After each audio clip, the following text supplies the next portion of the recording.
Bonjour à tous et bon début de semaine chez vous. Le discours de Félix Tshisekedi, président de la République, à la tribune des Nations Unies à l'occasion de la 76e Assemblée Générale des Nations Unies sera le sujet essentiel dont nous allons parler au cours de cette émission. Fumutoto Basanga, géniteur de la troisième voie, Jérémy Moulard Ilunga, analyste politique, Dani Dima, analyste indépendant, sont mes invités. Bonjour messieurs. Bonjour. Mais bien avant ça, nous allons parler d'une actualité qui fait un peu son buzz, comme on dit toujours, c'est l'interdiction des marches politiques sur certains tronçons de la capitale. Donc, le gouverneur Chantini Ngobila accorde la tenue des marches, mais pas sur le tronçon allant du pont Matete à l'aéroport de Njili et dans le centre-ville. Monsieur Jérémy, je commence par vous. Pourquoi le choix de ces tronçons? Pourquoi le choix du tronçon? Je dirais que je ne suis pas le gouverneur. Il a ses raisons propres. Mais ce qui me réjouit, en tout cas, c'est qu'on n'a pas interdit les marches. Ça, c'est déjà on n'a pas interdit. Mais il a des raisons qui l'a poussé. C'est pour des raisons qu'il a dit sécuritaires, je crois. Je peux lui donner cette latitude de penser, parce que dernièrement, il y a à peu près 2 semaines, on a vu la police a effectué un bon travail, on a eu à faire le bouclage de ce côté-là. On a retrouvé une panoplie d'armes blanches. C'est vrai, on ne dira pas que c'est un coin où on regorge beaucoup de criminels, mais nous savons aussi, avec le phénomène Bombay, tout ce qui se passe, c'est un coin où, qu'on se le dise jadis, la plupart des autorités qui sont passées n'ont pas tenu compte du développement de ce coin-là de la ville. C'est là où les politiciens vont, disons, puiser. Ils vont puiser là-bas parce qu'ils savent que ils peuvent manipuler facilement. Les gens qui sont de l'autre côté sont facilement manipulables. Pourquoi ils sont facilement manipulables? Parce que ceux qui ont dirigé jadis ont refusé de leur accorder assez de moyens pour qu'ils puissent acheter ne fût-ce qu'un pain. Et nous savons que lorsque tu ne sais pas avoir un pain pour manger, il y aura difficulté de raisonnement. Et c'est dans ce cadre-là que ce coin de la ville subit des pressions, des assauts des parts de... Oui, mais pas le centre-ville, pas le centre-ville quand même. Ça, c'est le poumon de la capitale. C'est là où on va dire, je veux vous dire ceci. Habitent les nantis, je veux vous dire ceci. Nous, Congolais, confondons une marche et le vandalisme. C'est vrai, partout au monde, lorsqu'il y a marche, ça peut dégénérer. Mais chez nous, lorsqu'il y a marche, quand la population qui marche n'est pas assez éduquée, il voit directement le pillage. On a vécu des scènes déjà à Tchangou, lorsqu'il y a marche. Même sur la 12e rue Limité, quand il y a des manifestations, essaye de passer avec des véhicules. N'est-ce pas qu'on voit des véhicules caillassés? Est-ce que moi qui passe, un simple passant, qu'est-ce que j'ai à faire avec ce que vous faites comme revendication et marche? Mais pourquoi vous devez caillasser mon véhicule? Ça, c'est une question. Raison pour laquelle moi je dis, la grande responsabilité revient aux partis politiques. Les partis qui organisent les marches, ils doivent éduquer cette population-là. Il faut une éducation politique, une éducation civique à la population. Merci. Fumutoto, alors, Lamoka et Nochek disent que cette interdiction du gouverneur de la ville est une violation à la Constitution. Alors, moi, je voulais savoir, vrai ou faux, d'après vous?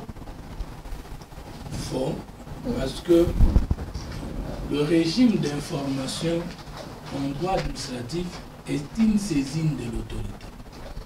La saisine de l'autorité, ça signifie que vous devez attendre la réponse de l'autorité. Et bien avant la réponse de cette autorité, il est exigé des négociations d'harmonisation de vue entre l'informateur et l'autorité en place. Dans les cas d'espèce, le gouverneur de la ville de Kinshasa.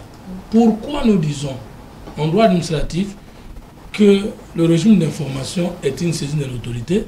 Parce qu'au même moment que vous demandez une marche pour, par exemple, le 29 septembre 2021. Il se peut qu'au même jour, la même itinérance, un autre organisme social, une autre organisation sociale a demandé la marche. Rappelez-vous où il y avait à même moment la marche de l'opposition et du pouvoir sous Kabila. La marche du FCC et au même jour la marche de Cash. Maintenant, pour éviter les dérapages, l'autorité peut vous dire, je veux bien que vous puissiez marcher, mais par rapport à d'autres raisons d'État, cela n'est pas possible d'être fait au jour demandé. Voilà pourquoi nous disons, c'est une saisine. Ça veut dire que le fait d'informer ne signifie pas automatiquement qu'il n'y a pas d'autres conditions, vous devez marcher. Deuxième élément, c'est une saisine parce que l'autorité qui dit oui, vous avez demandé à la date indiquée qui ne pose pas problème, l'autorité a l'obligation de protéger la marche en déployant la police, les services de renseignement et pourquoi pas l'armée en cas où il y a dérapage. Maintenant, les carburants qu'il faut dégager, les policiers qu'il faut dégager, c'est tout un budget. L'autorité peut dire, pour d'autres raisons d'État, je ne suis pas en mesure de déployer les éléments de sécurité pendant ce jour que vous demandez, mettons ça avant ou après. Itinérance. Comme avec l'exemple avec le 15 par exemple. Voilà. Pour le 15, le gouverneur de la ville de Kinshasa n'a pas interdit la marche de la Mouka. Il a dit, parce qu'il y a rentrée parlementaire au même jour de votre demande, et que nous protégeons la paix toujours précaire à travers le monde, il n'y a pas de sécurité ou de paix absolue ou d'insécurité zéro, nous pensons qu'on peut le faire le 17. Nos amis se sont entêtés et leur marche était un fiasco. Ils ont échoué. Il ne peut pas dire la marche a été étouffée dans l'œuf. Non. La marche a été exigée. Et les amis de la Mouka ont communiqué que malgré les reports de l'autorité, ils vont marcher en ce jour-là. Je vous rappelle que le plus grande marche de Tshisekedi, la marche de Pongabi, la plus grande marche de l'opposition du 15 janvier 2015 n'était pas autorisée. Et n'était pas partie de la Tchang vers la ville ou vers les pommes à tête. Comme la population était acquise à notre cause, en ce moment l'opposition, je vous informe que cette marche n'a même pas connu la participation de l'IDPS et non plus de la Senko, de l'Église catholique. Mais vous avez vu comment la population a fait. La marche était attendue, je termine, pour toute l'étendue du territoire national. Mais l'épiphénomène de Tchangou ne représentait pas le pays. Donc pour dire que les amis ont raison de demander la marche, parce que Tshisekedi Félix, comme nous autres, nous sommes au pouvoir par des moyens légaux et démocratiques. Et nous n'avons pas intérêt de brimer les libertés politiques et pacifiques. Seulement que les amis de la Mouka, ils veulent cacher leur échec dans leur marche derrière nous. Et je termine. Oui, finissez. D'itinérance. Oui. Je pose cette question. Pourquoi les marches de Martin Fayoulou et d'Adolphe Mouzitou ne partent que de Tchangou, alors que Etienne Tshisekedi et même la marche du 16 février qui a connu tout ce que nous avons n'était pas parti de Tchangou, de Matongé. Si vous voulez marcher, parce que vous avez convaincu le peuple congolais et que le peuple congolais habite tous les coins et recoins de la capitale, tous les coins et recoins de la République. Et si vous êtes convaincu que ce peuple n'est plus derrière Tshisekedi, il est essentiellement derrière vous. Pourquoi avez-vous peur de prendre d'autres itinérances? Nous risquons de déduire que on suppose que Tchangou signifie les gens de Bandundu. Ah, bon, mais moi je suis de Tchangou, je ne suis pas de Bandundu, je suis un villageois de Kinshasa. Et pourquoi seulement chez nous? Ça veut dire que vous n'êtes pas capable de convaincre les Congolais de Limité, de Lemba, de la Gombe. Vous supposez que chez nous, il y a les moins informés, c'est pourquoi vous descendez. Ça, vous bientôt, je n'ai pas dit que c'est quelqu'un d'autre. C'est pour dire en chita ceci. Nous demandons à la population de ne pas marcher le 29. Ah, bon, pourquoi? Mais écoutez, lorsqu'il y a marche, il y a trois choses. il y a les demandeurs de la marche, il y a l'autorité de la marche, et il y a la majorité au pouvoir, qui est visée par la marche de l'opposition. Nous disons ceci. La marche pour la dépolitisation de la CENI est une marche inutile. Parce que la CENI ne sera pas dépolitisée par une marche, d'autant plus que la politisation de la CENI est couverte par une loi sur la CENI. Et qu'aucune marche ne peut supprimer une loi. Merci. Vous avez suivi, M. Deni. Vous ne m'avez pas laissé terminer, Lila. Mais on ne vient que commencer. Laissez-moi consommer les minutes de la deuxième intervention. S'il vous plaît, je termine là.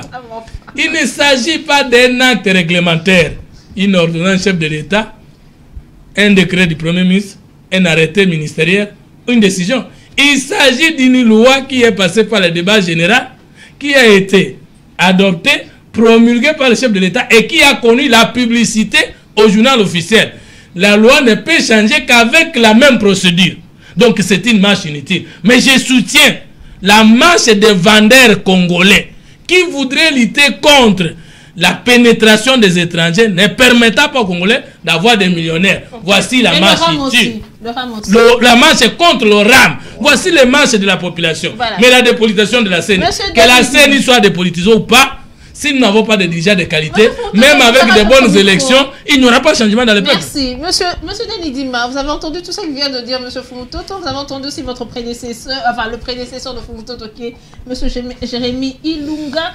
Vous pensez que c'est juste par souci de sécurisation des manifestants par la police ou bien, comme une certaine opinion le dit, c'est vraiment biaisé, c'est pour une manière d'étouffer dans l'œuvre justement cette marche de la Mouka qui finalement, on va se demander s'ils vont enfin marcher un jour.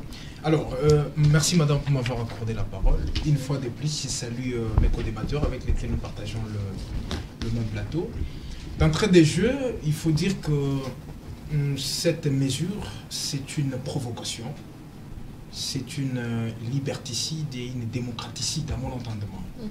Pourquoi je l'ai dit? Parce que tout est parti de la première marche lancée par la Mouka.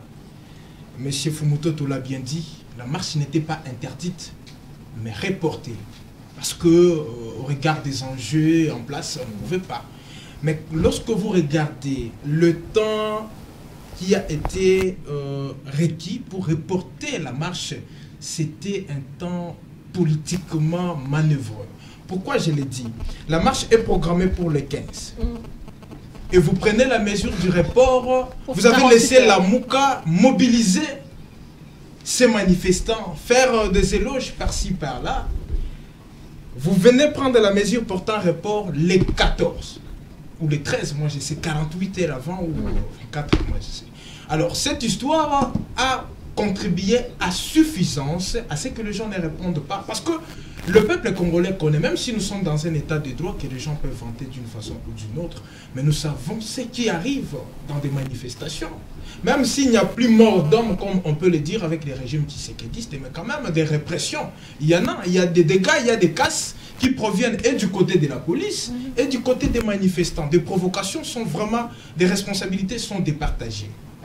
Vous venez avec la deuxième manifestation dans ces incessamment-là, où le gouverneur, ça revient dans ses attributions, parce que c'est lui qui a la police, qui gère la police administrative de la ville, qui appelle tous les partis politiques, et à la veille, pendant que la Mouka a lancé déjà, a pris, ça veut dire qu'il ne pouvait pas manifester les 17, parce que ça serait un échec encore pour lui. Alors il fallait encore prendre du temps, c'est pourquoi il va projeter. Vous avez entendu Fumutoto, pourquoi, quand est-ce que vous informez? Il a dit c'est de la saisine dont il a parlé. Mais il faut attendre une réponse, non? Tout à fait, je suis d'accord partiellement avec vous, parce que l'autorité à qui l'on destine la lettre portant manifestation n'a pas le pouvoir d'interdire ou de faire quoi que ce soit. Il doit harmoniser. Mais l'harmonisation ici doit se faire aussi dans des circonstances hors politique, ou bien qui cache des facettes quelconques pour contrer la manifestation. Bien que ce soit dans... Parce que c'est une autorité politico-administrative qui est gérée par la hiérarchie. Mais cette harmonisation-là doit se faire aussi à temps. On doit s'harmoniser. Parce que quand il évoque, Fumutoto évoque les cas de il y a eu une manifestation qui a été prévue par exemple à cet instant et la Mouka vient encore, là ça se comprend. Oui, la rentrée parlementaire qui avait eu lieu. La rentrée parlementaire par exemple, pourquoi? Moi je salue souvent cette position parce que les gens ont une culture, c'est comme M. Jérémy l'a dit, on confond la marche à une vandalisation alors que c'est une expression, les gens s'expriment. Ils manifestent leur mécontentement ou bien leur soutien à un événement, à un acte quelconque.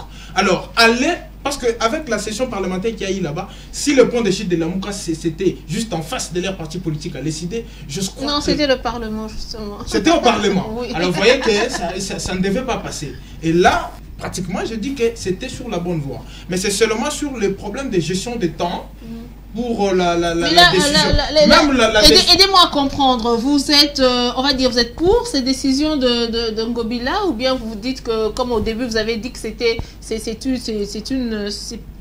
comme une manœuvre qui n'est pas saine. Je l'ai dit provocation. Pourquoi? Oui. Parce que l'autorité administrative à qui l'on dresse la lettre, lorsqu'il constate qu'il y a la paix ou l'ordre public peut être troublé, il peut prendre des mécanismes. Il peut décider de prendre des mesures pour que les édifices, la population... Parce que tout le monde n'est pas appelé à manifester. Vous pouvez commencer à manifester, il y a des gens qui sont libres à circuler.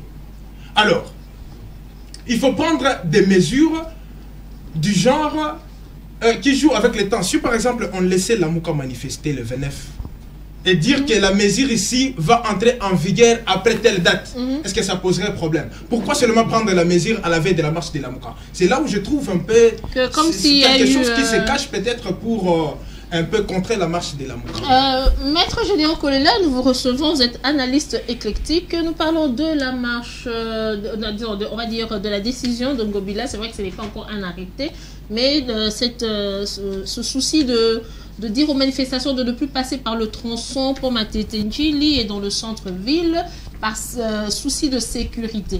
Alors, faudrait-il qu'il publie un arrêté là-dessus ou bien faudrait-il attendre d'harmoniser d'abord pour que cela ne fâche pas d'autres partis politiques? Ok, je voudrais d'abord présenter mes excuses. Je pense que le retard ne peut pas avoir une cause d'exonération des responsabilités de fait dont on doit être ponctuel parce que la ponctualité c'est une politesse des grands, donc veuillez m'excuser et puis voilà. Moi je pense que depuis les discours de Feu Mobutu, le maréchal, pour cette démocratie, elle est restée lointaine le pied de tout le gouvernement que nous avons connu, qui se sont succédés, qui l'ont confisqué pour ramer à contre-courant et nous avons fustigé cela pour parler des dérives dictatoriales. Je suis de ceux-là qui pensent que les libertés et la démocratie sont l'émanation du pouvoir. Et c'est ça même la lutte de l'UDPS à l'époque, les 13 parlementaires, ils ont parlé d'état de droit. Et je suis aussi de ceux qui pensent que cette liberté n'est pas absolue. Il faut savoir et reconnaître que l'exclusivité légale de l'obtention d'usage de force, c'est l'État. Raison pour laquelle j'ai toujours dit aux gens qu'on ne demande pas l'autorisation, mais on obtient l'autorisation par l'information. Parce qu'il n'y a que l'État qui est la seule organisation qui peut réaliser ses activités sans obtenir au préalable l'autorisation. Alors maintenant, lorsque les gens pensent que bon, ils n'ont pas à tempérer sur la décision de l'autorité qui a été saisie, je ne voudrais pas ici revenir sur ce que Fumutoto a dit. On suppose que c'est le peuple, parce que le peuple, lui, son salut, c'est une loi suprême. Et il faut maintenant être sûr que vous avez effectivement ces peuples-là pour faire face à la force, comme on venait de montrer ici présent. Et ce qui fait que lorsqu'on appelle les gens pour harmoniser, c'est pour dire qu'ils doivent la République. Savoir que nous n'allons pas franchir les ridicoques. En fait, si on va... Et il faudrait noter que la Mouka n'a pas assisté à la réunion à laquelle avait convoqué le gouverneur, à laquelle avait convoqué tous les partis politiques, le gouverneur. Donc, je ne suis pas surpris parce que la Mouka souffre de manque de clarté d'esprit, de fondement idéologique.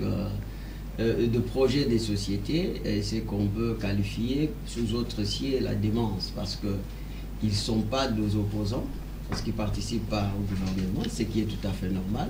Ils doivent critiquer, bon, mais ils ne proposent pas. Ils se disent qu'ils sont résistants. Et on est résistant que face à un pouvoir ou un régime d'occupation.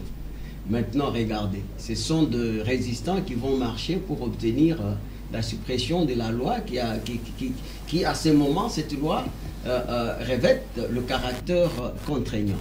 Donc, on vous a expliqué par mon coordonnateur ici que, voilà, on ne peut pas obtenir donc la suppression d'une loi par une marche, ça ne se fait pas.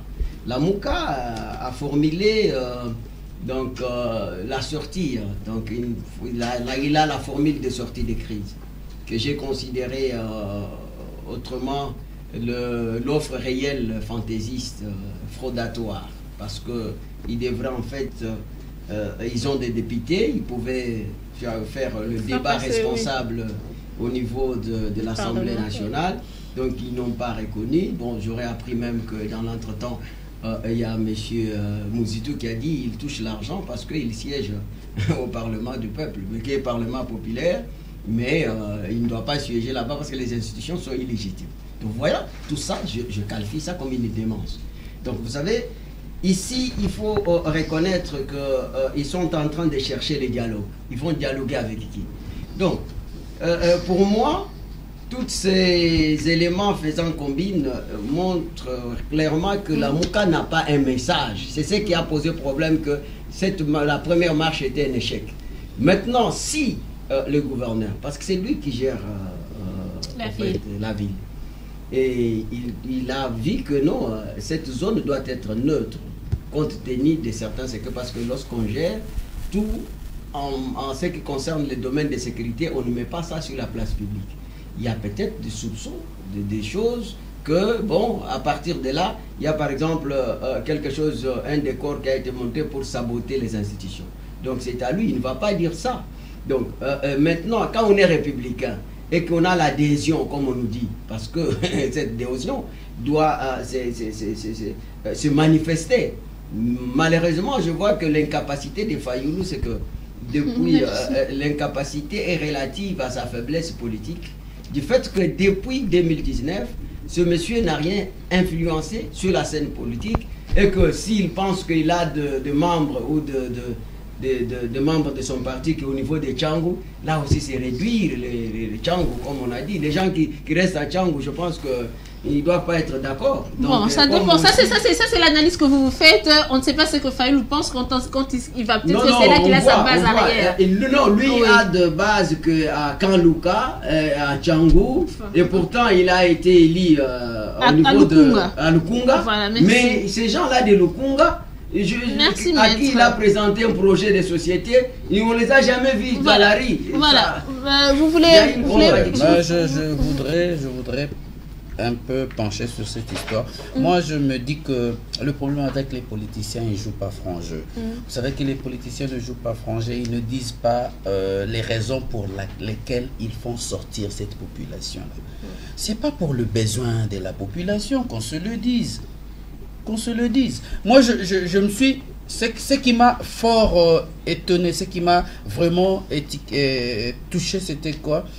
La veille de la marche, il y a déjà des lettres dans toutes les chancelleries pour accuser la répression future. La répression future, la répression. Ça veut dire que ce n'était pas une marche pacifique, comme on le disait. Au fait, mais il faut dire que c'est arrivé aussi, hein. Fayoulou s'est plaint de plusieurs abus sur sa personne. Écoutez, lorsque l'on désobéit à la loi, d'ailleurs, qu'on se le dise, hein, qu'on se le dise. En tout cas, moi, j'ai assisté à beaucoup de marches, à plusieurs sorties. Et je vous assure que c'était pas de la sorte, hein, quand il fallait réprimer une marche. On a évoqué la marche de 16 février. À l'époque, nous n'étions pas vraiment en mesure de bien marcher, mais j'ai vu que... Moi, j'ai eu un ami qui est tombé. Il est tombé par balle et c'était devant une paroisse. C'était devant une paroisse. Hein? Nous savons qu'est-ce que le marche. Nous avons vécu de répression de marche. Mais moi, je dirais aux politiciens, il ne faut pas penser que ceux de Tchangou sont vos marchepieds. Non. Allez avec un discours cohérent et correct. Essayez de convaincre. La population, c'est comme une femme qu'il faut amadouer, l'amener à ses côtés. Hein? Donc vous pensez que la marche doit débuter à Lukunga alors? La marche n'était pas prévue seulement à Kinshasa. Mais Ngobila, écoutez, s'il vous plaît, oui. Le gouverneur Gentini Ngobila a parlé d'un tronçon dans la ville de Kinshasa. Mais ce n'est pas le même cas avec le gouverneur du Bas-Congo. Vous pouvez commencer une marche à Mbanzangungu. Ce n'est pas interdit. Pourquoi ne pas commencer une marche à Malembankulu? Non, mais ils ont plusieurs bases. Mais pourquoi on se dit que nous, on veut seulement Tchangou? C'est un député national, je vous rappelle. Oui, raison de plus pour ne pas seulement prendre. Non, parce que quand vous le limitez seulement à Lukunga. Ce n'est pas moi qui lui a dit qu'il est seulement pour Lukunga. Oui. Hein? Ce n'est pas moi. C'est lui-même qui se dit qu'il est député de Tchangou. Parce qu'il veut seulement que sa marche commence de l'aéroport et que ça se termine à Pont-Matete. Bon, voilà, donc on va parler, je vous garder la parole pour... on va parler du discours du chef de l'État. Moi, je n'ai pas encore fait la deuxième intervention sur la marche. Toujours sur Tchangou. Oui, parce que lui vient de parler la deuxième intervention sur la marche. J'ai été rencontré par mon frère. Oui, mais justement. Ok. Qu'est-ce que vous avez rajouté de plus? Vous avez tout dit. Encore beaucoup de choses. Oui, rajoutez. Lorsqu'il y a une marche, il y a 4 acteurs principaux concernés. Il y a d'abord le peuple ou la population de ce pays-là, qui est au milieu entre le pouvoir et l'opposition. Et le pouvoir, c'est la majorité de ce peuple qui s'est exprimé en faveur de Tshisekedi, président de la République. Et la minorité, c'est... Que lui conteste, lui dit qu'il est élu. Non, il est élu, mais il n'est pas président de la République. Il a été élu, mais même 42%, c'est déjà l'élection du peuple. Non, 62%. Non, il a été élu. Maintenant, c'est un président élu. Il a eu quand même la minorité des choix du peuple. C'est ça l'élection. 62%, c'est la minorité. Non, la minorité. Il a eu moins de 50%. Enfin, ne dis pas non plus de manière... Il ne faut pas me provoquer. Voilà. Alors, il est président élu. Nous pouvons continuer à l'appeler le président élu. Mais nous avons un seul président de la République qui a gagné la majorité du suffrage du peuple. Donc, le premier acteur, c'est le peuple de la majorité qui est le pouvoir et l'autre peuple de la minorité qui est l'opposition. Maintenant, le peuple congolais n'est pas qu'à Tchangou. La marche doit concerner toute l'étendue du territoire national. Est-ce que la marche du Sankourou du 29 septembre 2021 va aussi commencer de Tchangou au Pont-Matete? Mais il faut savoir déjà, il y a une fédération. Mais attendez. Maintenant, les gens de Lukunga qui voudront participer à cette marche, ils sont nés à Tchangou, ils habitent à Tchangou ou ils vont venir de chez eux pour rejoindre la marche? Ils vont rejoindre la marche. Merci. Alors, comme Ngobila n'a pas interdit la marche, s'il disait que pour d'autres raisons d'État, pas de l'aéroport au Pont-Matete et pas en ville. De la même manière que les autres Congolais des autres coins de Kinshasa, pour aller à la marche qui commencerait de Tchangou, doivent y descendre. C'est de la même manière que les gens de Tchangou, s'ils veulent participer à la marche, ils vont prendre le véhicule, et puis ils vont marcher si on est convaincu que le peuple n'est plus derrière Tshisekedi. De quoi débattons-nous? Des échappatoires. De vous à moi, vous savez, j'ai vu quelqu'un sortir chez lui de la maison, là, prendre un taxi pour aller marcher. Donc la marche n'est pas nationale. La marche, c'est la marche de l'Est et de la capitale. C'est ça la réponse. Mais maintenant, s'il vous plaît, non, attendez, je suis dans mes minutes, s'il vous plaît. Deuxième élément, nous sommes au pouvoir, nous ne pouvons pas nous laisser faire et laisser la population marcher contre elle-même. Parce que la marche est là, c'est pour les politiciens. Vous appelez une contre-marche alors? C'est toujours comme ça. C'est toujours comme ça parce qu'on veut marcher pour défier le régime. Et nous demandons à la population de montrer sa fidélité au régime et de ne pas sortir. Merci parce que les réseaux évoqués sont politiciens, n'ont aucun lien avec ce vécu quotidien. Parce qu'il y a des marches. Mais Nojek n'est pas là aussi. S'il vous plaît, j'arrive. Ne me parlez pas de Nojek, s'il vous plaît. Parlons de choses sérieuses. Nojek, c'est encore quoi? Maintenant, je raconte, mon frère. Vous avez dit, est-ce que vous avez bien compris que nous avons dit que le régime d'information est une saisie de l'autorité? Ça veut dire qu'il faut attendre l'harmonisation de l'autorité. Jodéo l'a bien dit, qu'informer n'est pas recevoir la demande. C'est pour recevoir la demande. On appelle ça en administration input-output. Maintenant, le délai. Vous ne pouvez pas condamner les délais de la réponse de Gombila sans nous dire quel était le délai de l'introduction de la lettre d'information. Vous pouvez nous dire? Parce que vous avez qu'on est venu répondre en retard. Alors que chaque administration a 7 jours, d'après le droit administratif, de répondre. Est-ce que vous connaissez la date que la MOUCA avait introduit sa requête? C'était déjà plus d'une semaine et demie. Non, j'ai posé la question. Est-ce que vous connaissez la date? Répondez si vous connaissez. En tout cas, je ne maîtrise pas. Alors, il ne fallait pas poser des actes de critique parce que vous-même, vous n'êtes pas en bonne relation avec nous. Je termine. Oui, finissez parce qu'on a 4... Mais Lila, c'est dans mes minutes et l'émission ne fait que commencer. Enfin, les minutes, c'est bon, je termine. Oui, terminé. Maintenant, la marche contre la loi peut être tolérée dans une démocratie. S'il vous plaît, nous sommes dans un état de droit. Une marche contre la loi. Tout à fait. Mais l'état de droit, c'est quoi?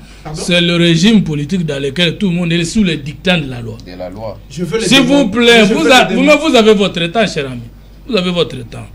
Maintenant, la dépolitisation de la CENI, c'est avec Tshisekedi ou avant Tshisekedi? La CENI a été politisée depuis 2006. Elle ne sera jamais dépolitisée. Et maintenant, une institution qui va créer les postes de chef de l'État, des députés nationaux, des sénateurs, des gouverneurs, vous voulez dire à la population qu'un jour cette institution sera dépolitisée? Jamais. Alors que le ministère de l'Intérieur qui organise les élections à travers le monde est un ministère politique. Donc, vous ne pouvez pas, même ma politique, un peuple n'a pas battu quand même. Merci, M. Fumutoto. Danny Dima, vous voulez répondre au... Tout à fait. Oui, parce que moi, mes questions sur le sujet sont épuisées. Je serai tellement bref. Oui, alors, j'ai entendu ici un discours commun, sans être de la MOUCA, quand on limite la liberté des manifestations à un peuple. Et on dit pourquoi seulement à Tchangou, et non pas à Lupen, et non pas vers Sankourou là-bas, mais c'est grave. Qu'est-ce qui est grave? Mais pourquoi pas Tchangou? Mais il a dit pour des raisons sécuritaires. Pourquoi justement? Parce que la police est là pour sécuriser aussi. Tout à fait. C'est ce que je dis. Des dépenses pourquoi pas à Tchangou? Est-ce que vous pouvez me démontrer s'il existe ne fût-ce qu'un seul arrêté ou une autre circulaire, pour ne pas citer la Constitution, qui interdit à un groupe quelconque de commencer la manifestation quelque part à Tchangou? Non, écoutez, n'argumentons pas en amenant du tribalisme ici et là et me faire croire que... Non, j'ai entendu ici, M. Jérémy dit, parce qu'il est de Bandundu. Et les Bandundu... Non, c'est Fumutoto, excusez-moi. Fumutoto dit... Le régime... ce que j'ai pas dit.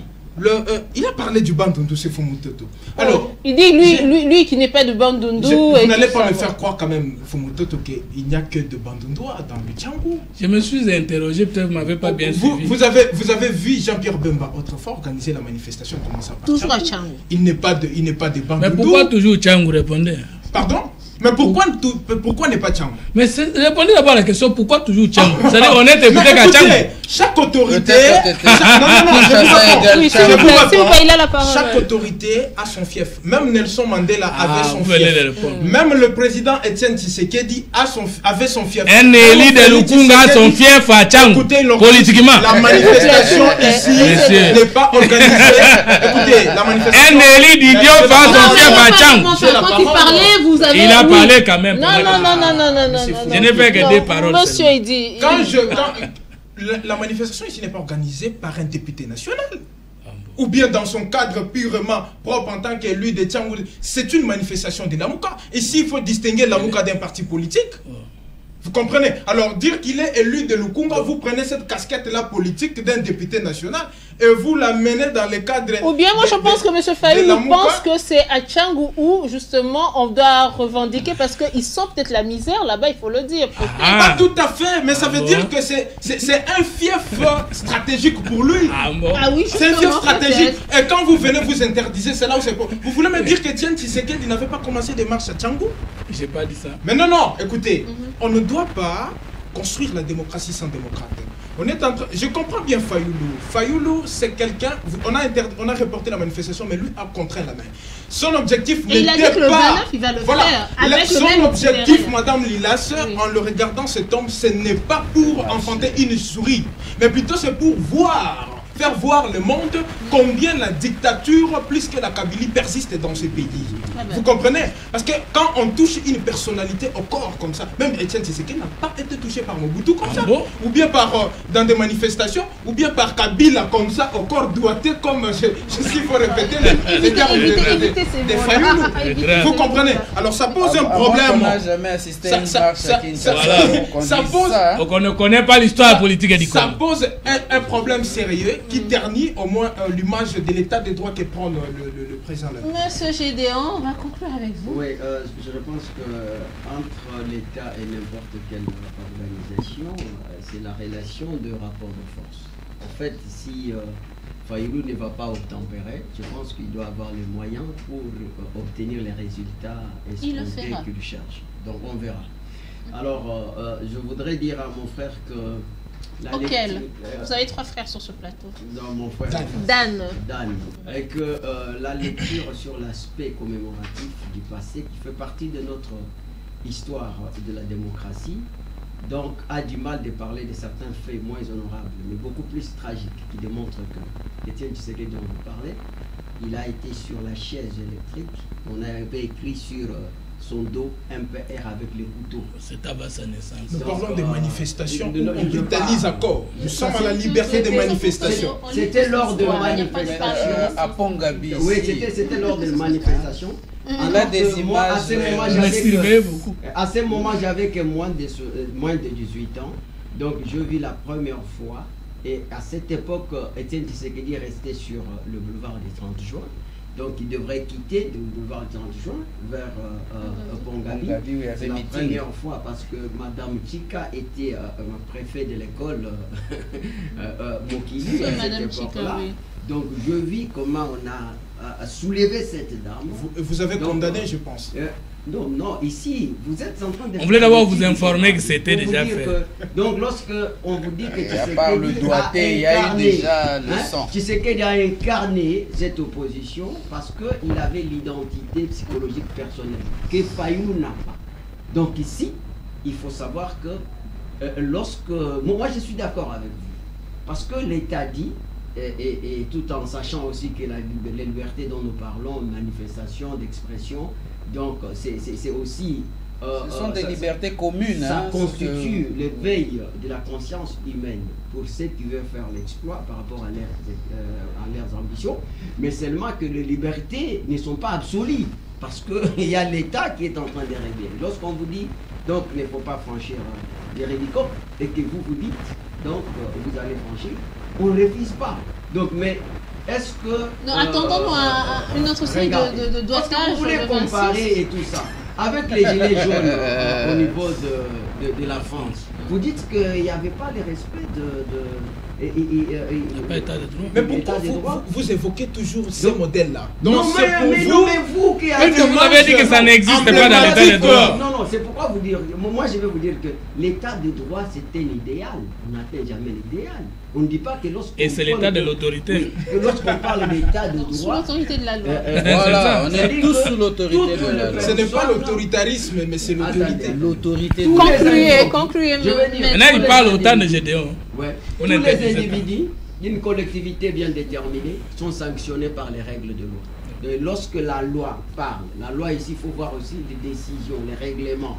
Donc il faut voir les règlements, il faut voir les autorités qui doivent, comme on vous a dit, si c'était l'ordonnance et que on marche pour obtenir donc l'annulation, ça pouvait se comprendre.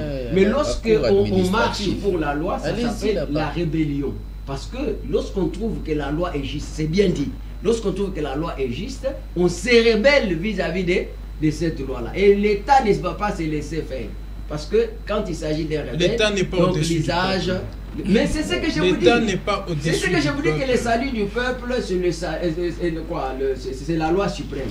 Donc vous, quand vous disposez que vous avez le peuple avec vous, ça dit que vous avez les moyens de contraindre l'État et de le faire taire et de le ramener vers vous. Comme nous avons vu, je vais finir par là, comme nous avons avec Etienne Tshisekedi, lorsque Kabila et Bemba se sont entendus pour l'accord de cascade, Tshisekedi a dit, ces enfants sont en train de jouer avec le feu, ils vont retourner. Voilà ce que nous attendons de M. Fayoulou. Vous attendez ce qui ne viendra pas. Merci.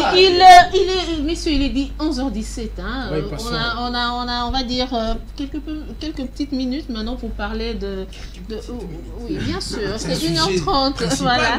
Quelques petites minutes pour parler de ce discours du président de la République. Il y en a qui le critiquent pour dire qu'il n'a pas été assez percutant. Je ne sais pas. On va le comprendre avec M. Jérémy. On commence par M. Jérémy. Quels sont les points... On commence jamais par moi. Non, parce que vous, si on commence par vous, vous prenez trop de temps. Une heure. Voilà. Monsieur Jérémy, quels sont les points saillants à retenir selon vous dans ce discours? Merci madame. Vous savez, lorsque je vois mes frères et sœurs de la République démocratique du Congo réagir, il y a 2 fois où ça me fait très très mal. Pourquoi ça me fait très très mal? Parce que nous sommes plus dans le théâtral. Hein? Nous aimons beaucoup tout ce qui est théâtre, tout ce qui est futilité. Nous n'entrons pas dans la profondeur. Vous savez, j'ai toujours été clair, je me dis, l'avantage d'être un indépendant, c'est que je n'ai pas un poids politique derrière moi qui doit me guider sur ce que je dois dire. Mais je veux vous dire que parmi les discours que j'ai appréciés à cette session des Nations Unies, c'est celui-là, où le président en exercice de l'Union africaine, son Excellence, Monsieur le Président de la République, a brossé la situation complète de l'Afrique premièrement. C'est ce que nous on ne veut pas. On ne veut pas d'abord comprendre que lorsqu'il sort, il a double casquette. Il a cette casquette-là du président de l'Union africaine et ensuite de la République démocratique du Congo.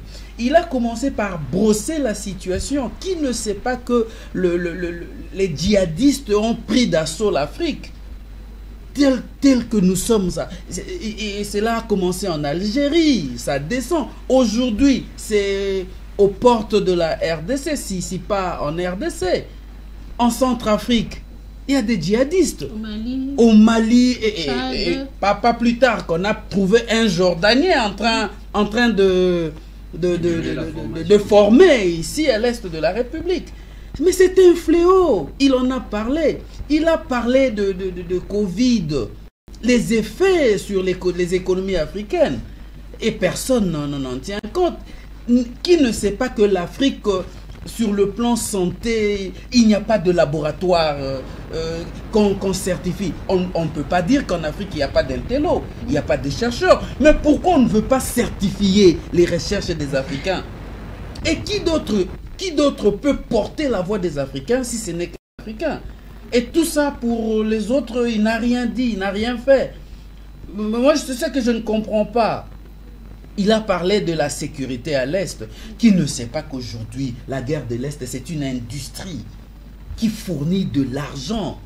Mais justement, la question c'est pourquoi aller parler aux commanditaires, on va dire en gros, pourquoi aller parler aux commanditaires du problème que eux-mêmes ont créé dans ton propre continent? C'est pour que tout le monde, parce que l'on se dit que cette guerre-là, ce sont des Congolais. Non, il faut parler en face de ceux qui sont instigateurs, ceux qui sont commanditaires. Et il faut porter toujours la voix. Ce n'est pas parce que tu es plus fort que moi à XY que tu viendras chez moi prendre ma femme et je te laisse. Non, alors peut-être les gens s'attendaient comme Bosso à aux Nations Unies qui leur disent eh ben, foutez-nous la paix en Afrique, arrêtez de... Ben, en fait c'est ce qu'il a dit. C'est ce qu'il a dit. Oui, mais Bosso a été plus direct en disant quittez les groupes armés. Oui, mais lui il a dit chacun a une manière de parler. Nous devons savoir qu'à un certain niveau, il y a un langage requis pour un niveau. Vous connaissez ce qui s'est passé en Guinée. C'était suite à un langage. Lorsque on a annulé le contrat que les Français avaient sur les mines, qu'est-ce qui est arrivé? Sarkozy a fait 2 tours et puis Alpha Condé aujourd'hui, il n'est plus. On a peur du néocolonialisme. Il n'est plus là. Ça veut dire quoi? À chaque niveau, il y a un langage approprié et à chaque langage, à chaque auditoire, il y a un discours. Mais c'était... Et regardez Voice of America. Vous verrez que c'est les discours les plus suivis de la session. Oui, j'ai vu les vues. Hein? Les views. Ça veut dire quoi? Et c'est les discours qui a eu beaucoup plus de téléchargements. Moi, je me dis, qu'on se le dise, le problème, c'est quoi? On ne veut pas voir émerger Motomoko et Obisoto Yebi. C'est ça le problème. Il a brossé la situation entière de l'Afrique et il a parlé de la RDC. Aujourd'hui, au niveau des Nations Unies, vous savez, lorsqu'on fait la programmation des discours, c'est bien taillé, hein, et c'est par rapport à la considération. Dis-moi, à part le président Mobutu, qui passait le premier jour? Qui passait le premier jour parmi les premiers? Merci. Bon, faut peut-être risque de se plaindre encore là de non, ce qu'on lui je ne me plains pas reproche. parce que je vais parler à mon temps. Oui.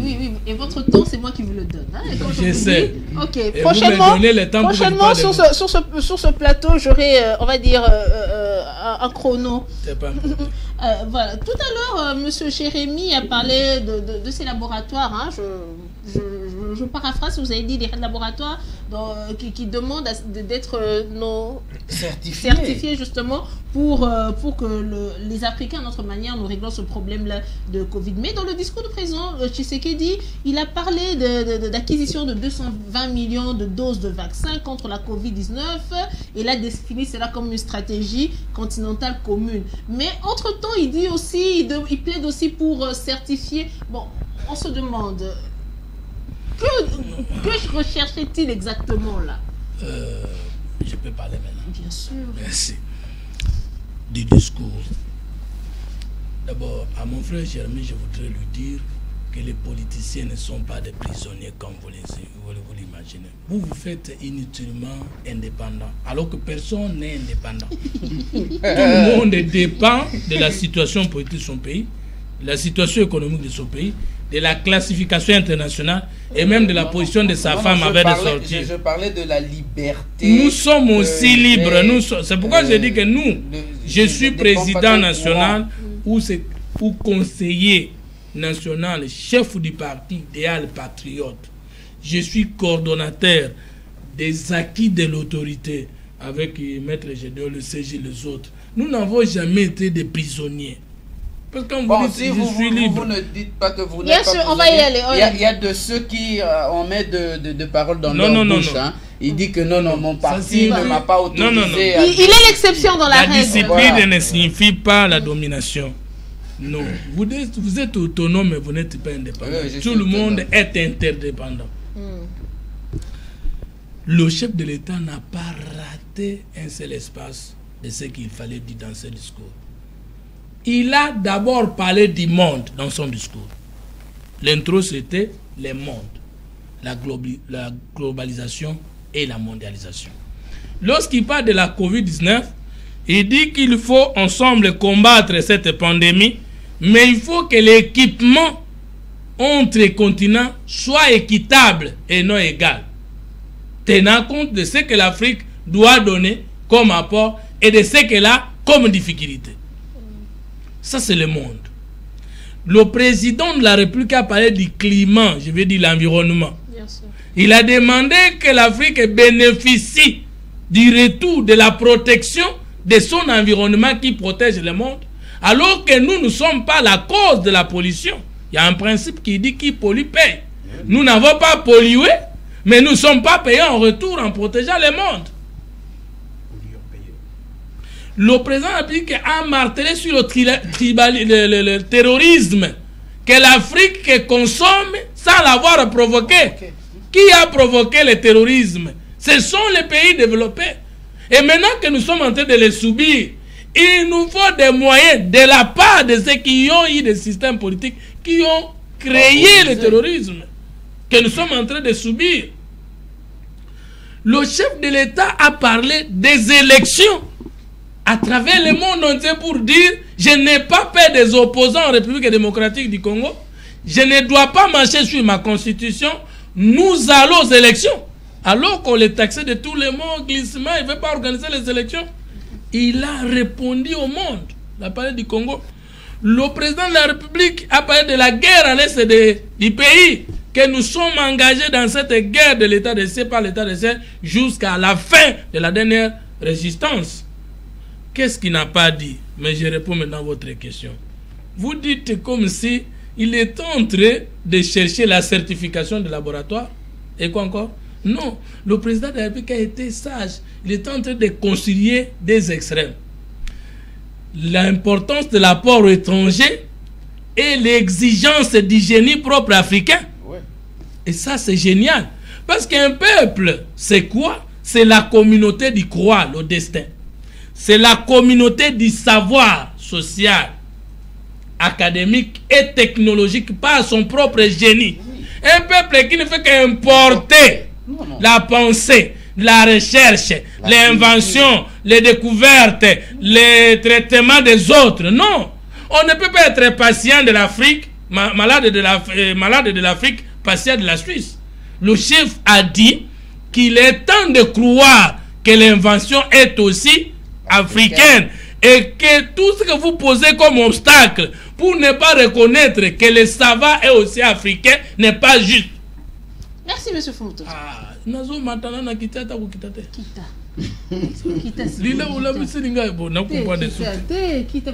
Il est 11h20. On va pas que le répéter comme je vais comprendre. Je vais faire comprendre. Oui. Alors que nous les Africains, l'Organisation mondiale de la santé, les savants américains, européens ont prophétisé l'hécatombe en Afrique. Ils ont dit que comme la COVID-19 vient de saccager, là où il y a des cadres médicaux d'excellence, donc l'Afrique va disparaître de la carte du monde. On a eu la meilleure prise en charge. Maintenant, avec Covid, avec notre système alimentaire et notre qualité environnementale, ils sont confus aujourd'hui. Système alimentaire? Mais le premier... Non, attendant, je suis sérieux. Oui. Les premiers médicaments que Dieu a révélé à chaque peuple, c'est son système alimentaire. Et lorsque nous consommons des cubes, lorsque nous consommons des surgelés... C'est la pire bêtise. Moi, je n'ai jamais consommé ça. Mais non, ce n'est pas ce qui nous a protégés. Au contraire, ce sont des surgelés, les conséquences là qui nous tuent. Oui. Mais notre Mondongo, notre Mbika, notre Congo Bololo, maintenant les prophètes des malheurs de l'Afrique sont confus. Et les chefs de l'État sont en train d'inventer ces savanes d'hier qui sont renés aujourd'hui et ensemble nous gagnons. Moi je crois que ce discours-là a satisfait même la totalité de l'opposition congolaise. L'opposition, vous êtes sûr? Ils n'ont pas encore trouvé de quoi redire là-dessus. Ah, merci. Mais, alors, relancer l'économie africaine... Vous m'avez la parole. Oui, je vous ravie la parole. Relancer l'économie africaine en comptant sur le financement des bailleurs de fonds étrangers, n'est-ce pas entrer dans un rouage de dettes dont l'Afrique ne se sortira jamais? Parce que lorsque le président plaide en disant que nous avons besoin de l'apport, nous avons besoin... Alors, madame, merci, une fois de plus. Il faut dire que c'est bien de pouvoir étayer tous les points possibles prononcés par le président de la République dans son discours. Lorsque vous n'arrivez pas à analyser les tenants et les aboutissants, c'est presque de l'évangile ou de la litanie. J'aimerais dire ici sur votre plateau que le président, je félicite quand même certains points de son discours, notamment sur le réchauffement climatique, la question de la santé. Ce sont des questions qui ont quand même été partagées.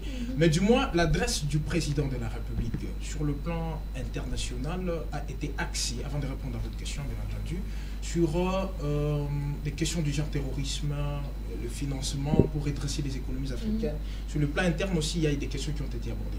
Alors, ce qui pose même le problème, c'est ça. Quand vous dites... que vous demandez à ces États de vous financer, la coopération n'en disconvient pas entre les États, ça existe bien. Madame, si on observe bien, soyons sérieux, entre l'Afrique et les Occidentaux, qui peuvent financer qui? Nous sommes, il est de notre responsabilité primordiale de pouvoir mobiliser des moyens pour nous développer nous-mêmes. Avec l'aide, avec l'assistance, ça n'a pas marché, ça ne marche pas et ça ne marchera jamais. Je peux vous illustrer un simple exemple ici. Ça fait parfois très honteux de voir mon pays, la République démocratique du Congo, pouvoir présenter un budget de l'éducation nationale avec le financement du contribuable européen. Mais écoutez, madame, l'Afrique est le seul continent qui dispose aujourd'hui de plus de 30% des ressources naturelles les plus importantes. Nous avons de vastes terres fertiles. Nous avons une population jeune, jouissant de l'ingéniosité, capable de pouvoir mettre en jeu son intelligence afin de faire mieux. Non, on doit arrêter d'une façon ou d'une autre à demander en plein 21e siècle, à demander le monde. Parce que... Ben, il a dit lui-même que ce n'était pas de monde. Il a dit lui-même. Écoutez, c'est ce que vous avez dit, je l'ai dit au préliminaire, que la coopération entre les États n'est pas interdite. Les États sont appelés à coopérer. Chose qui n'est pas aujourd'hui, si vous voulez même vous développer, excusez, si vous voulez vous développer, vous n'allez pas vous enclaver. Restez seulement la République démocratique du Congo parce que j'ai le coltan, parce que j'ai l'or, parce que j'ai le cobalt, non. Mais ce n'est pas l'aide au sens propre du terme. Ce sont des dettes que nous contractons et que nous allons rembourser plus tard, qui un jour peuvent se tourner contre nous à travers des guerres, à travers des terrorismes, et qu'Infomutoto ici nous dit. C'est pour ça que je vous parle, n'est-ce pas un rouage dans lequel, M. Fonto, s'il vous plaît, c'est pas dénoncez le terrorisme. Oui, on le dénonce tout ça. Oui, oui. C'est pas un rouage dans lequel, justement, on est en train de... Un ancrage... Oui. Pardon? Non, c'est pas un rouage. C'est pour ça que je vous disais, le fait de dire que relancer l'économie africaine en comptant sur les financements des bailleurs. Mais c'est ça le rouage dont aujourd'hui, vous voulez nous dire qu'on n'a jamais reçu ces financements. On en reçoit matin, midi et soir. Mais c'est que les pays africains n'ont pas une politique rationnelle basée sur une bonne gouvernance permettant à utiliser leurs finances pour l'intérêt de la population. Allez-y comprendre seulement nos frères qui coupissent, qui risquent leur vie dans le désert du Sahara, à la mer Méditerranéenne. Mais pourquoi ils partent tous ces mouvements migratoires? Mais c'est parce qu'ici, il n'y a pas la vie. Mais si on crée, c'est ça que moi je n'ai jamais compris. Monsieur Dal, c'est ça que je n'ai jamais compris. Pourquoi est-ce que les gens pensent que... Mais quand, justement, ceux qui croient qu'en Europe, c'est mieux, quand ils arrivent là-bas, ils tombent des nues parce que là, ils sont confrontés à notre réalité. C'est à leur risque et péril. Ici, c'est comme tous nos frères qui vont en Afrique du Sud. Excusez-moi, chers frères, vous quittez la RDC... où vous ne pouvez pas faire un travail de gardiennage, mais tous en Afrique du Sud, c'est le travail que vous faites. Vous êtes des gardiens. Le problème n'est pas... Les Congolais, c'est un courageux. Le problème, je pense, n'est pas à la nature... Ailleurs, non, je renchéris. Oui. Le problème n'est pas au niveau de la nature du travail, mais le problème, c'est au niveau de l'argent qu'ils gagnent. Vous comprenez? Alors, aujourd'hui, vous voulez comparer un gardien de la République démocratique du Congo dans certains services, vous prenez les services similaires. Vous le comparez à d'autres pays, par exemple, quand vous me citez de l'Afrique du Sud ou de la France, ça peut poser... Les gens pensent que là, il y a quand même une vie. Et ils ne veulent pas vivre, même le mouvement terroriste que vous êtes en train de décrire aujourd'hui, il ne revient pas seulement à accuser les Européens. Mais il faut dire que le terrorisme trouve aussi des causes dans la misère. Le peuple africain est désespéré. Il a dit dans son discours, c'est pour ça qu'il faut poser apparemment, vous n'avez pas bien suivi les discours. J'analyse. Est-ce que je contredis le président? J'analyse son discours. Oui, vous êtes libre. Alors, le peuple africain est désespéré. Aujourd'hui, lorsque le président dit sur la question du terrorisme, c'est bien d'élaborer un plan stratégique d'ensemble, un plan unique, c'est qui est bon. Mais moi, personnellement, je me dis que ces plans déjà poserait un problème parce que tous les États ne font pas face à un même type de terrorisme. Hier, on a fait, par exemple, le terrorisme auquel la France fait face aujourd'hui, c'est pas le même terrorisme, par exemple, que la RDC, auquel la RDC fait face. Alors, le terrorisme se métamorphose, ça évolue au jour le jour. Hier, on faisait face au kamikaze, mais aujourd'hui, on a affaire au cyberterrorisme, au bioterrorisme. Alors, au fil du temps que vous allez adapter, et le terrorisme, et puis les pays même, qui sont aux Nations Unies, ce sont les mêmes pays qui financent les terroristes. Alors vous allez vous mettre autour d'une table avec eux, élaborer un plan stratégique. Vous avez entendu votre co-débatteur, ils ont dit que c'était sa manière de s'adresser. C'est ça, je ne leur condamne pas, c'est ce que je dis. Ce sont ces mêmes États-là qui financent, qui soutiennent les terroristes, et on se met autour d'une table avec ses ennemis pour élaborer un plan stratégique, et eux à leur tour vont donner des pistes à ces... Je pense que c'est un peu... Même le droit international est inadapté, madame. Est-ce que je vais chuter? Oui, chuter. Lorsque vous prenez la légitime défense, par exemple, qui est utilisée aujourd'hui en droit de la sécurité internationale, vous aurez compris que c'est une méthode qui est inadaptée pour faire face au terrorisme. Parce que pour déclencher la légitime défense, il faut qu'il y ait agression. Alors qui agresse? Seul l'État peut agresser. Est-ce qu'un groupe terroriste peut agresser? Oui et non à la fois. Oui, pourquoi? Parce que, par exemple, s'il y a un groupe terroriste dans le Rwanda et qu'il est attesté que c'est le Rwanda qui finance, qui fournit des équipements à ces groupes terroristes, eh bien, la responsabilité, la RDC peut à son tour réagir. Mais s'il n'y a pas de... Encore que entre les États, il n'y a pas vraiment une... Et surtout que dans ce terrorisme que nous vivons ici, nous apprenons qu'il y a l'implication même des fils du pays.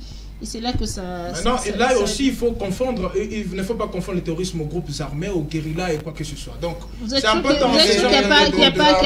C'est pas une forme de terrorisme. Les autres ont tout le temps. Bien sûr. Écoutez, ne confondez pas. Le terrorisme, ne vivent pas nécessairement dans de vie, à la forêt. Non. S'il Écoutez, vous plaît, oui, mais malheureusement, monsieur, maître, vous pensez que les même ici à Kinshasa, on peut avoir des déjà, terroristes. lorsqu'on est en train de décapiter femmes et enfants, c'est pas du terrorisme. Même à Kinshasa, je ne dis pas que c'est pas du terrorisme. Bon, voilà, ça sera votre débat. Ça sera votre débat hors caméra. Maître Gédéon, voilà, c'est la dernière question. En échangeant de manière équitable ses richesses avec les autres, est-ce que l'Afrique peut-elle, quand je parle des autres, ça veut dire les étrangers, ceux qui ne sont pas africains, l'Afrique peut-elle sortir de sa pauvreté? À cette question, je dirais d'emblée que, vous savez, je venais de dire tout à l'heure que la vie internationale, c'est une vie interétatique. Et qu'aujourd'hui, la mondialisation paraît être le triomphalisme des libéralismes sur la social-démocratie, par du fait que toutes les économies planifiées ont échoué dans l'Europe de l'Est, et qu'aujourd'hui, l'économie mondiale passe par l'interpénétration et des transplantations des capitaux. Raison pour laquelle vous allez voir que je trouvais que le président, c'était un grand, j'étiquetais des grands tribuns. Donc son discours n'était pas tellement éloquent, mais ça lui a été reconnu parce que il a parlé tant que le président de l'Union africaine. Et aussi, il a amené les gens au mémorial du discours de Maréchal Mobutu, parce que depuis 1973, on n'a pas encore entendu. Et ici, si vous voyez bien, donc, contrairement à ce que mon frère dit, Fumutoto l'a dit, que le président est passé en revue toutes les questions, donc en moindre détail. Vous savez, il a évoqué, pour dire qu'il est essentiel que l'application à la RDC de mesures de notification préalable au comité des sanctions de l'ONU imposées par le pantage des 5 de la résolution 1807. Donc, vous savez que ce n'est pas possible qu'un pays qui est agressé et que ces pays-là subissent une sanction donc laquelle où il ne peut pas importer les armes. Oui. Donc, nous sommes soumis à une allure vertigineuse et qu'on accepte que nos agresseurs viennent nous tuer et qu'on ne puisse pas disposer des moyens de défense. Donc ça, je pense que ça fait belle orette où on n'a pas vu une autorité du Congo lever la voix de cette façon-là. C'est vrai que Tshisekedi a sa façon d'entretenir un peu de l'absurde dans ce qu'il fait, d'éroder un peu la douleur, lorsqu'il comprend que et ses adversaires le considèrent comme un idiot, il laisse aller jusqu'au bout. Quand ils vont se cogner au mur, ils vont se rendre compte qu'il n'est pas idiot, ce sont eux qui sont imbéciles. Raison pour laquelle qu'il a même interpellé cette communauté internationale pour dire que si vous allez toujours compter sur les statu quo de la politique de 40-45 qui est basée sur les rapports de force, ça sera un crime international. Parce qu'aujourd'hui, ce que vous avez besoin, ça se trouve en Afrique. Et nous aussi, nous avons besoin de leur technologie, leur expertise. Donc, nonobstant du fait que vous ne pouvez pas vous développer donc sans la science et sans la technologie, sans l'innovation. Donc, et là, nous qui prenons pour les acquis de l'autorité, nous disons que donc cela nous permet d'organiser notre vie politique, notre vie sociale, économique, selon notre génie propre. Et ce n'est pas normal que tout ce qui est découverte scientifique dans notre pays, si cela n'a pas suivi de l'appui de l'Europe, qu'on puisse considérer que c'est de la sorcellerie. Donc, madame, regardez. Donc, lorsque nos ancêtres avaient la possibilité de parler au travers les miroirs, donc moi avec mon frère Jérémy, donc il peut être au Kassai, moi je suis ici, au travers les miroirs en cause. Et donc les Blancs ont crié pour dire c'est des fétiches, c'est de la sorcellerie. Et aujourd'hui, c'est la même formule quand nous prenons le WhatsApp, et le Skype et consorts. De là on dit non, c'est la place de la technologie. Donc voilà pourquoi, plus que jamais, donc aujourd'hui, si devant votre miroir, vous voyez quelqu'un apparaître, alors vous n'avez pas fouillé? Non, comment ça? Je vais admirer. Donc, notre souci les plus ardents. Vous, c'est sûr. Non, oui, mais je vous dis, ici, nous avons des problèmes avec toutes les églises importées. Ils nous ont imbécialisés. Et effectivement, nous sommes dans le colonialisme moderne d'une fragilité conceptuelle où on adhère à toutes les mythologies qu'on nous presse. Qui a dit que... Qui est le maître de l'univers pour nous dire que nous sommes des tiers mondes et nous adhérons à cela? Donc je ne peux pas... Mais je pense que ça a été comme ça depuis... Ça a été par qui? Qui a dit ça? Qui est l'initiateur de ça? Les premiers et pourquoi nous devons être industrialisés à ce niveau-là pour adhérer à cela? C'est pourquoi nous disons que plus que jamais, le président a fait la promotion pour dire, c'est vrai, il y a la gamme qui est remède pour le Covid.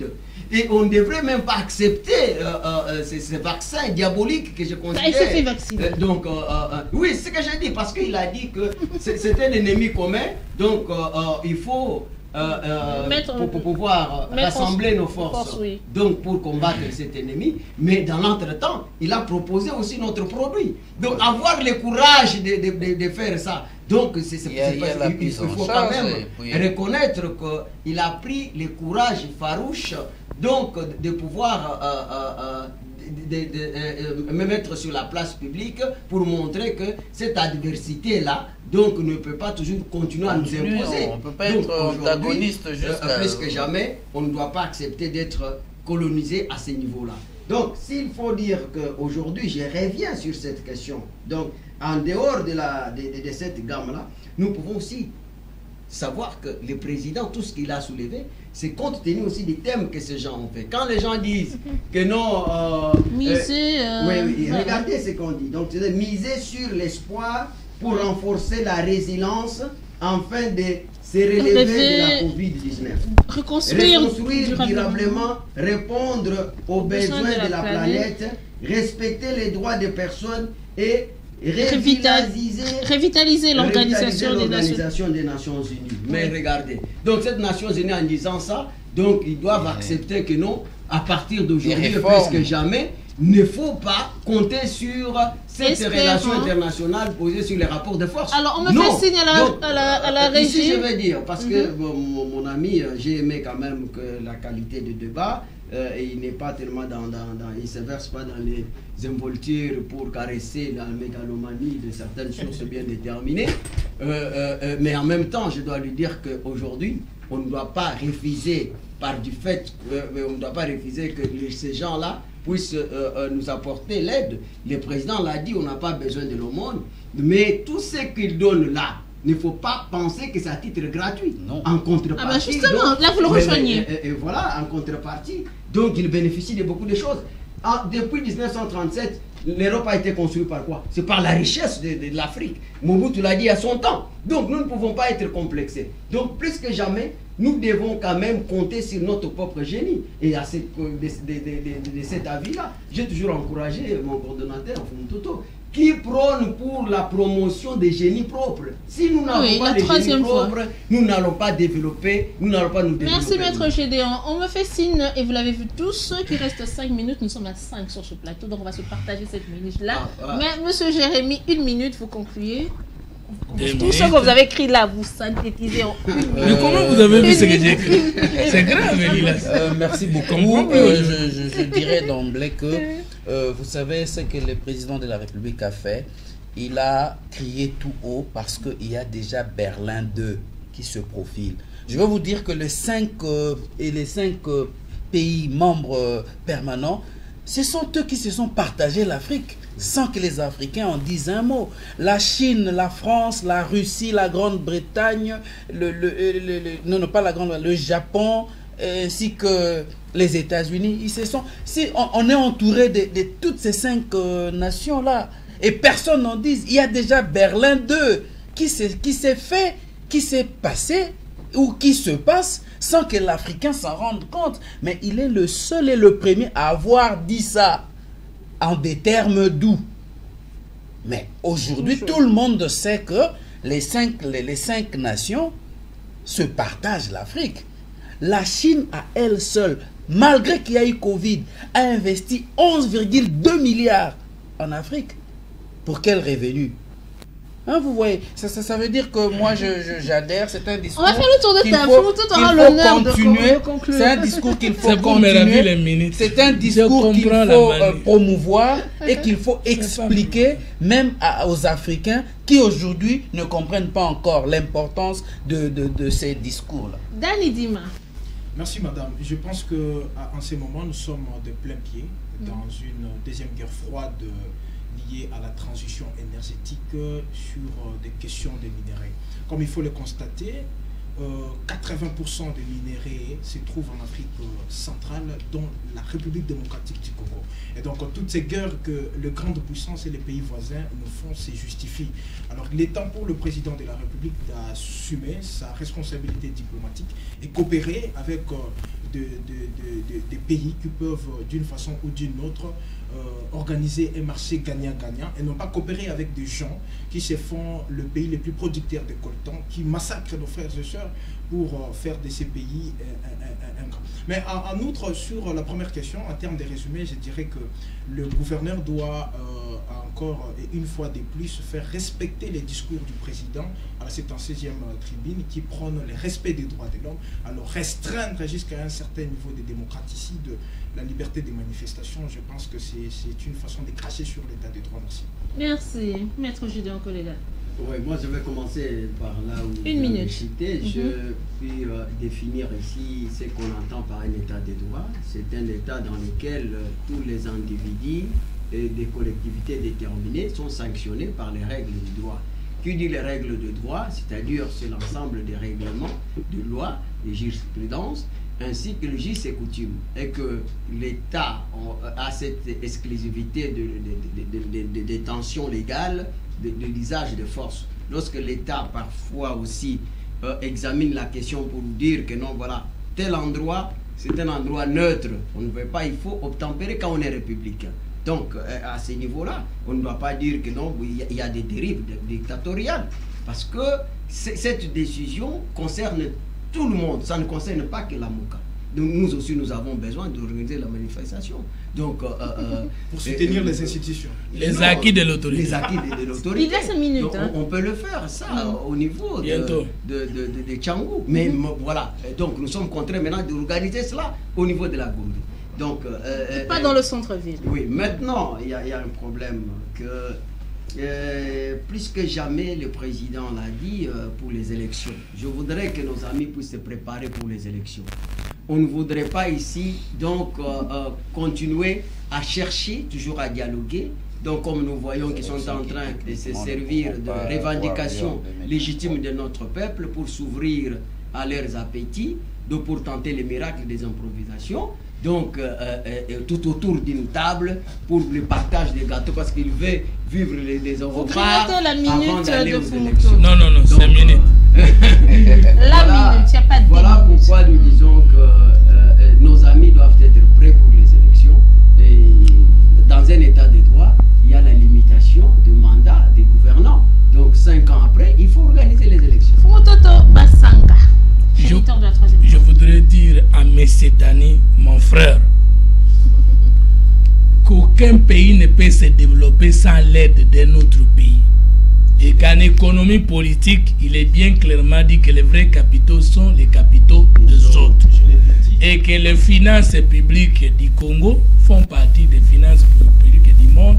Et les finances des autres États sont les finances du Congo, c'est ça la communauté internationale. Ça signifie quoi? Le fonds intérieur, c'est pour financer le fonctionnement et la dette intérieure. Mais pour un bon projet d'investissement, il faut l'argent de l'extérieur. Et le président Tshisekedi a réussi à nous redonner la crédibilité interne qui nous fait convoquer les moyens des autres. Il faut en être fier. Ça, c'est la première chose. La deuxième chose, je voudrais vous dire qu'un peuple est une communauté de destin. Nous devons croire à notre Dieu, à notre prophète et à notre organisation. Un peuple est une communauté du savoir.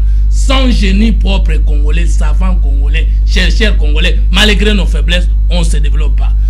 Communauté d'esprit, ça veut dire du pouvoir spirituel, scientifique et politique. Il faut l'esprit africain, il faut l'esprit congolais. Et c'est ce que le président Tshisekedi a suscité en montrant au monde entier qu'un grand lion mort peut se réveiller. Et c'est l'Afrique qui l'a vanté. Nous sommes une communauté de corps, femmes, hommes. Chacun de nous, nous sommes ensemble. Que vous soyez à l'étranger, au Congo, dans les provinces, des gens réveillés. Nous sommes une communauté d'environnement. Notre pays n'est pas un pays pauvre, très endetté. Parce qu'un pays est une portion de terre d'un peuple reconnu par les autres. Mais notre sol, vous l'avez dit ici, qu'il est très riche. Mais pourquoi on nous a colonisés mentalement pour que nous puissions nous accepter pauvres, très endettés?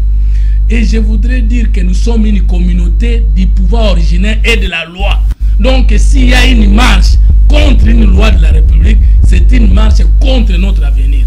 Enfin, je demande au peuple congolais de ne pas marcher le 29, parce que c'est une marche qui n'a aucun rapport avec le code. C'est votre point de vue. Je dis demain le 29, de rester à la maison, de faire confiance au chef de l'État, au chef de l'État de faire confiance à l'intelligence nationale et à chacun de nous de ne pas demander quelque chose au Congo, mais c'est de donner le meilleur de lui-même pour que le Congo gagne sans lui. Non, la belle chute, je ne dis pas par rapport à ce que vous dites. Je n'ai rien dit. La belle chute, c'est juste le mot de la fin. Là. Ah non, non, parce que je le fasse. Merci à tous d'être venus. Monsieur Jérémy Lunga, Monsieur Dani Dima, Maître Gédéon Kolela et Fumutoto Basanga. Que vous avez beaucoup acquis.